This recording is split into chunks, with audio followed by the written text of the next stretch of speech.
Hey guys, welcome back to my channel. I am completely procrastinating packing for my trip to Florida tomorrow, so I thought, what better way to continue procrastinating than by making a video. So in today's video, I want to talk to you about how I afford to travel and be able to take as many trips as I do throughout the year. So hopefully you can afford to travel and take even more trips than what you currently take. So to start off, I have prioritized traveling, and this has allowed me to be more intentional with how I budget my money and what I choose to spend my money on, and be able to take more trips. To do that, I have created a separate savings account in which is strictly for traveling. So any additional money I put in that savings account, and this has allowed me to really expand the amount of trips that I can take and the things that I do by increasing the budget for traveling. Now, you don't have to create your own separate savings account for traveling. If you budget through Excel or another budgeting app, you can just create a line or a specific budget for traveling. But the point is just to be intentional about it and to have a specific budget for traveling. Now, once you've created that budget for traveling, then you will want to find more ways to earn or get money to add to that budget line or savings account. So one of the ways that I find more money is by having a side job. In addition to my full-time job, I have a part-time job of cleaning Airbnbs. And if you want, I did create secrets from a person who cleans Airbnbs video. I'll leave a link in the description if you want to watch that. But living in Nashville, there are so many Airbnbs here that is kind of a lucrative side job to clean Airbnbs. So that's a great way that I add to my travel savings account. Another way that I find more money is by selling items. So I had an old Xbox, very old Xbox that I never used. So I sold that. In my quest to simplify my life and kind of go more minimalistic, I've sold furniture, and that helps kind of clear my apartment space, but also gives me some extra cash that I can put in my travel savings account to help increase the amount that I have in that account and where I can travel to. So selling things is a great way to add more funds to your travel budget or savings account. So besides finding more money, I also utilize rewards programs to help lessen expenses and be able to apply that to my travels.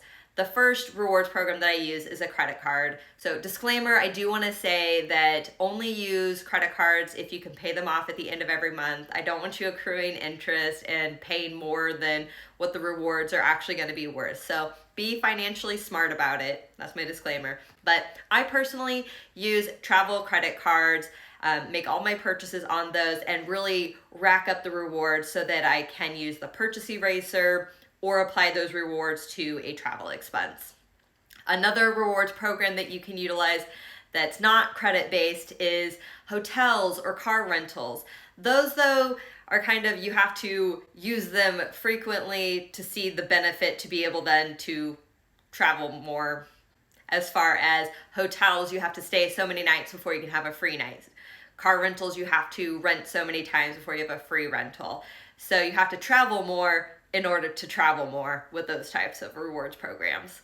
But that can be a great way to add to your travel expenses and decreasing what you have to pay for. The last rewards program that is kind of dependent on each person is if your insurance provider has a health rewards program. So through my employer's insurance, we go through Blue Cross Blue Shield of Tennessee. They have a health rewards program that the more healthy activities that I do, like going to the gym or completing an online health course, I get more rewards, and I can redeem those rewards for gift cards. So I frequently redeem them for Airbnb gift cards, hotels.com gift cards, car rentals. So that allows me to apply that towards my travel expenses as well. It's kind of like free money. So if you haven't looked at your health insurance rewards program to see if they have one, check that out, because you may be missing out on some money that's free to you, and all you have to do is just be healthy. My next tip is not as obvious, and that is to make your friends and family aware of your prioritization of traveling. And that sounds kind of weird, but if you're wanting to go out to eat or go grab drinks less frequently so that you can save some of that money for traveling, then you want to make your friends aware of that so they're not pressuring you and guilt tripping you in and making you spend money that otherwise would have gone to traveling. So making your friends and family aware. Also, if they're wanting to get you a gift for your birthday or any holiday such as Christmas, that's a great opportunity to ask for any travel gift cards. So again, Airbnb gift cards, hotel gift cards.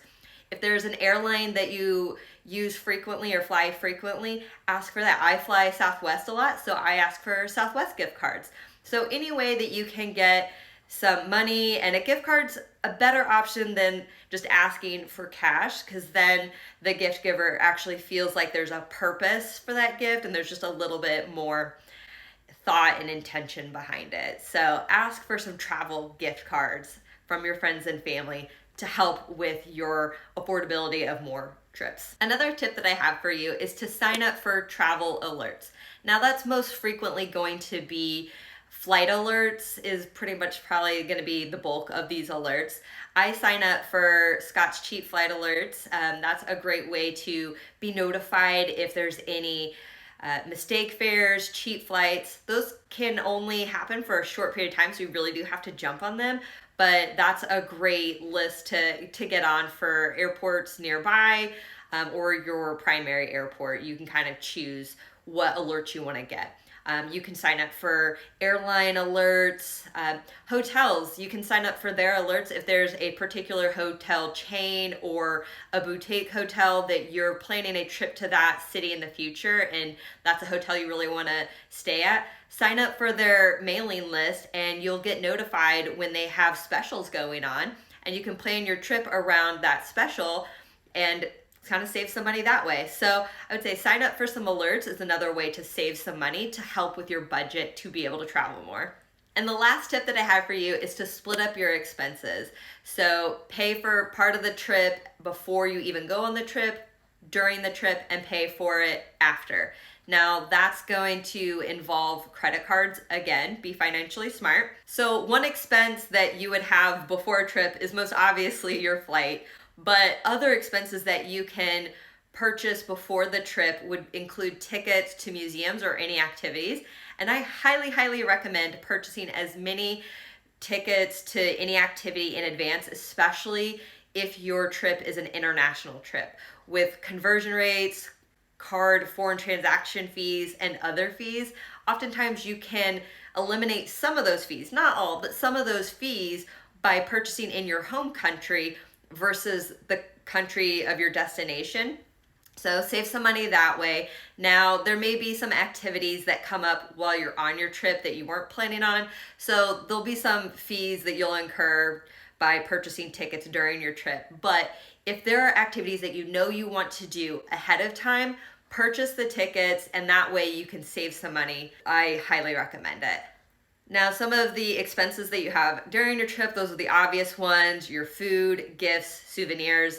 So those are kind of unavoidable. And then some of the expenses that you can delay paying for until the end is if you're utilizing credit cards. So if you're financially smart, again, I'm just gonna hound that in, just be smart about it. Look at the start and end date of your billing cycle. And I recommend seeing if you can make the purchases of your trip on different billing cycles. So if you can spread that out, be strategic, make some purchases on your credit card on one billing cycle that maybe it's towards the end, and then in a week or two starts the new billing cycle. You can make some purchases that way.